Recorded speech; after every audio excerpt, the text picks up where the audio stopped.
I really prefer questions from the audience so that I know what sort of issues the audience wants to raise from me. Because, I could, we politicians, we can go on and on. We can talk non-stop, but I might put you to sleep. So I'll concentrate on those certain things which I think might interest you. Number one, it's important for me to make you realize what is my vision for Pakistan. My vision for Pakistan is the same vision which was of the founding fathers of Pakistan. The founding fathers of Pakistan, the great ideological leader Allama Iqbal, and then our greatest, in fact, one and the only great leader, Quaid-e-Azam Muhammad Ali Jinnah. Their vision for Pakistan was that it should be based on the principles of the first Muslim state of Medina, formed by a prophet, Muhammad, peace be upon him. Now that Medina state was a modern state.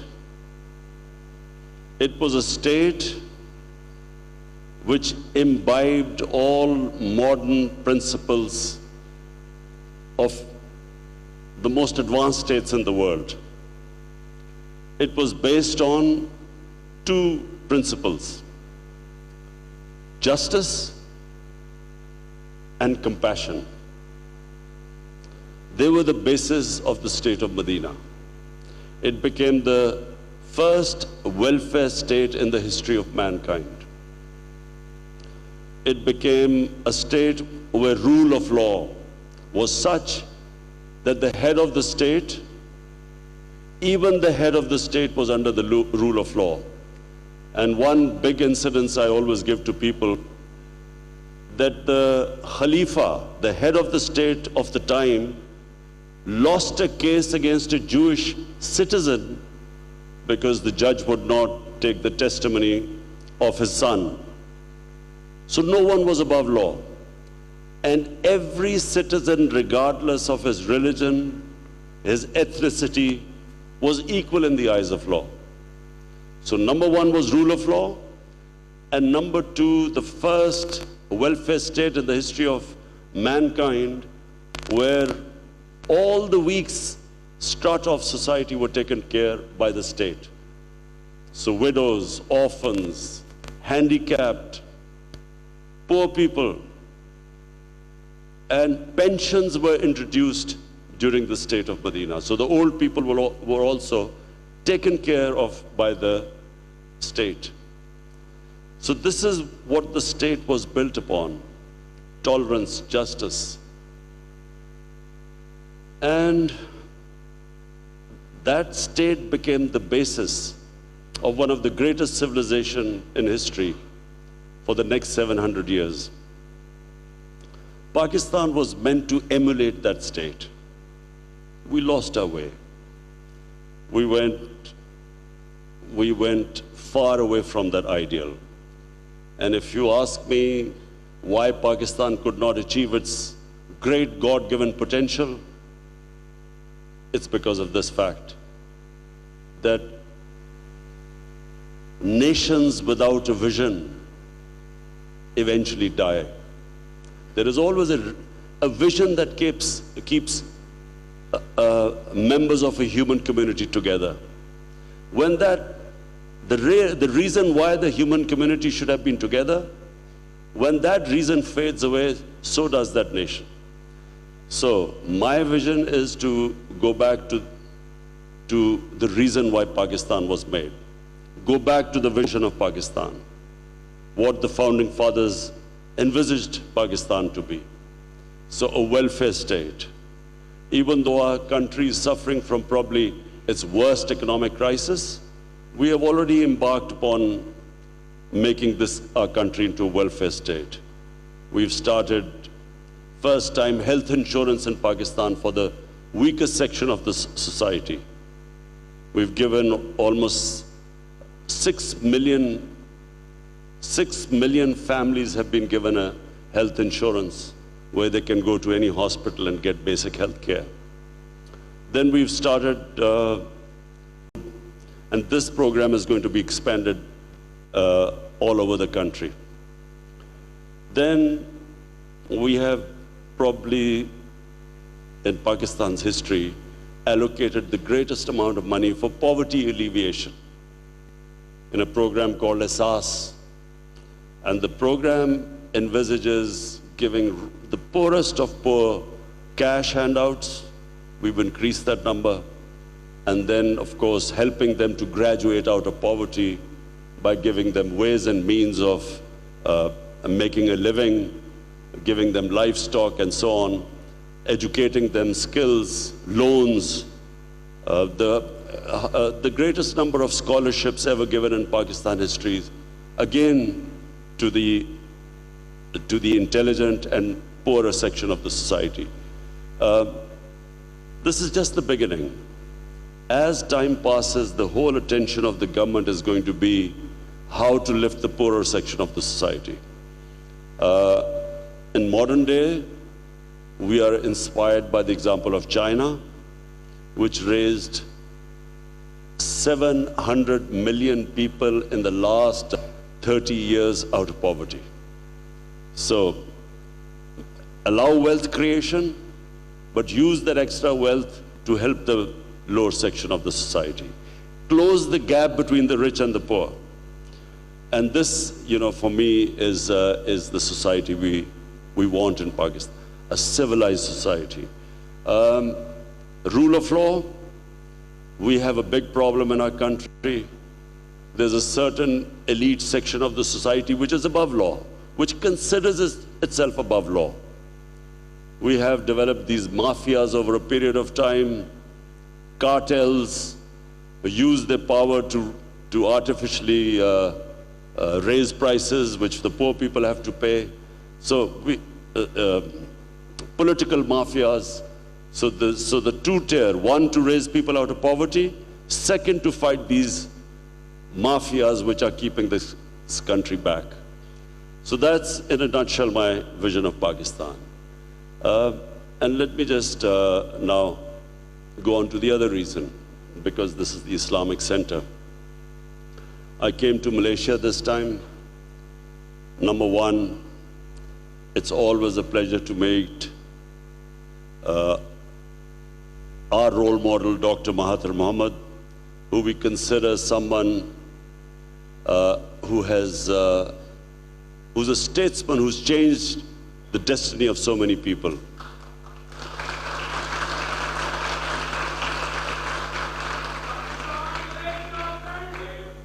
We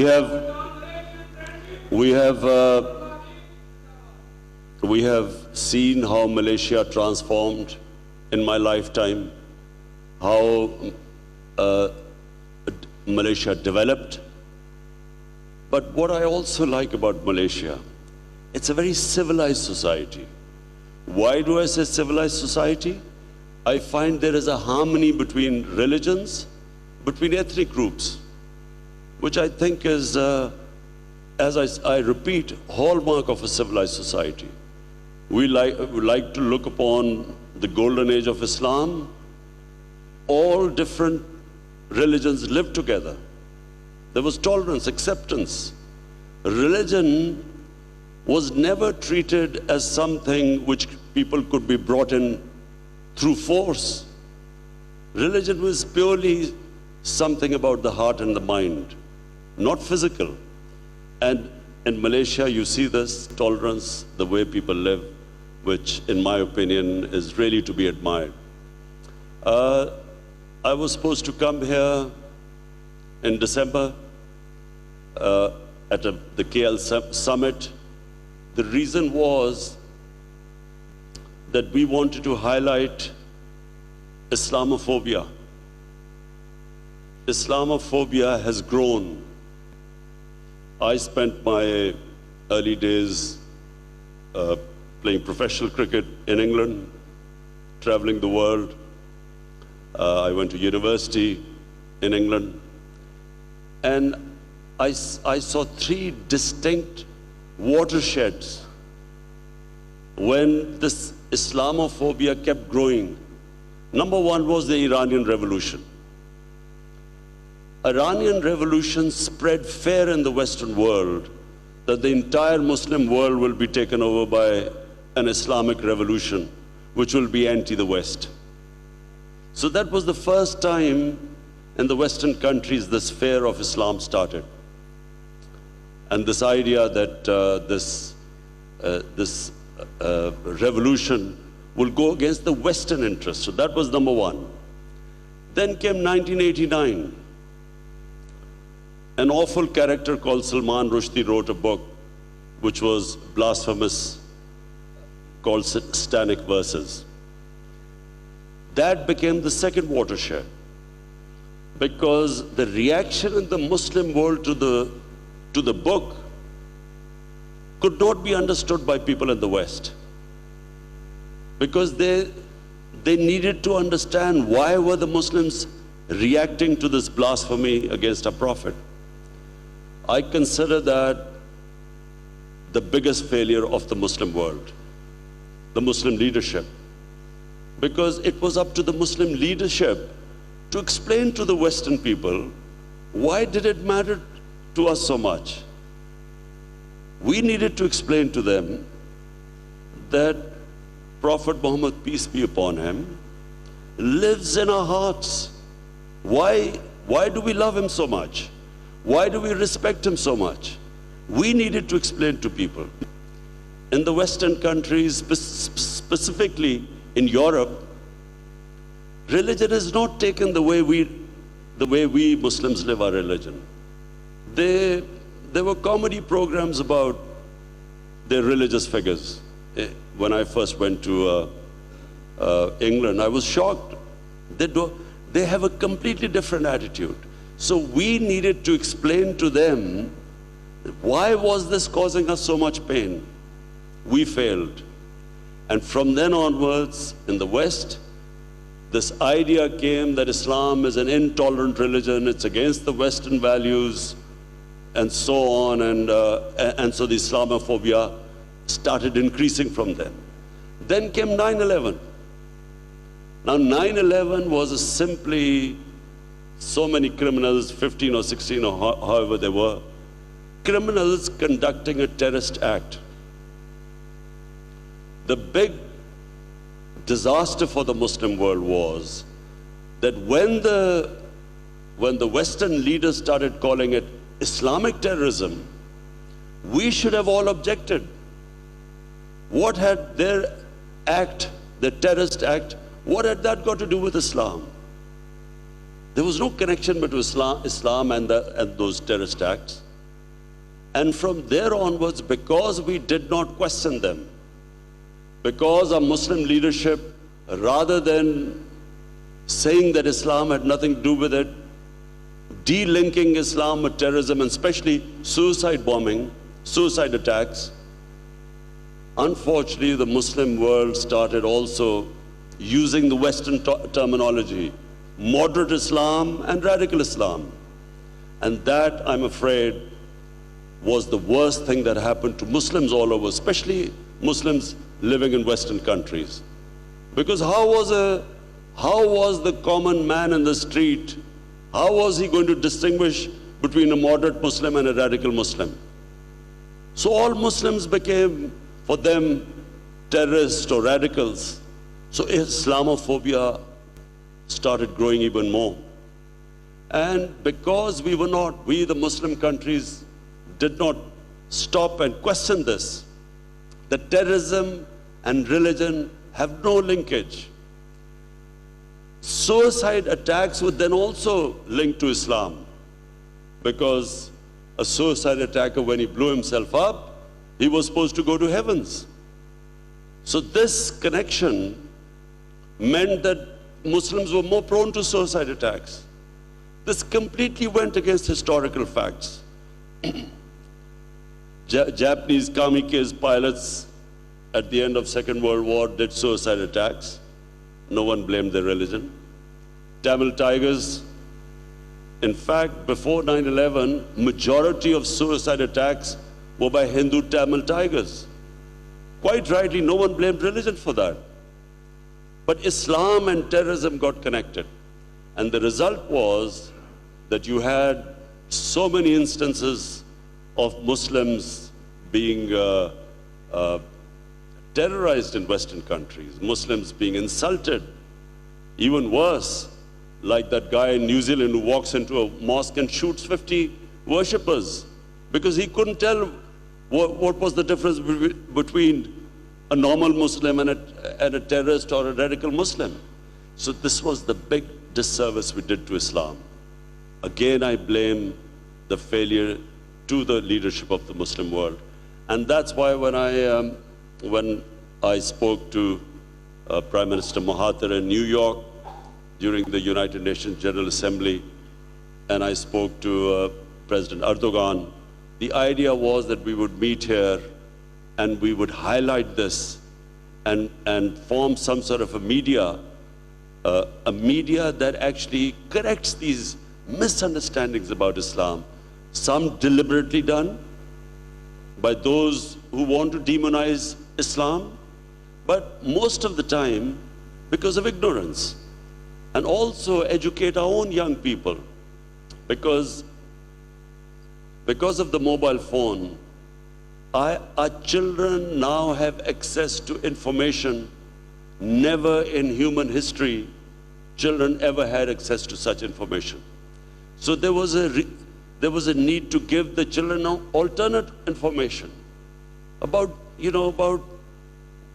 the history of Islam, or give them an alternate point of view, because the world is moving in a direction, and with these new technologies like artificial intelligence and big data and all this coming in, it is very important that we develop a narrative, at least give our younger generation, Muslims, at least give them an idea of what was the origin, what are the misconceptions, what is real Islam, because that way we will strengthen them. Neither will they fall into propaganda which is blatantly biased against Islam, nor will they go towards the extremes, because there's an extremist propaganda which is luring our younger people towards extremist ideologies. So that was the idea behind, and we are still pursuing it. We hope to come up with a media which gives our children understanding, and of course, and the non-Muslims, that really what is real Islam, rather than those people defining Islam who have no idea or who have a bias. So, that's it. I want to listen to your questions.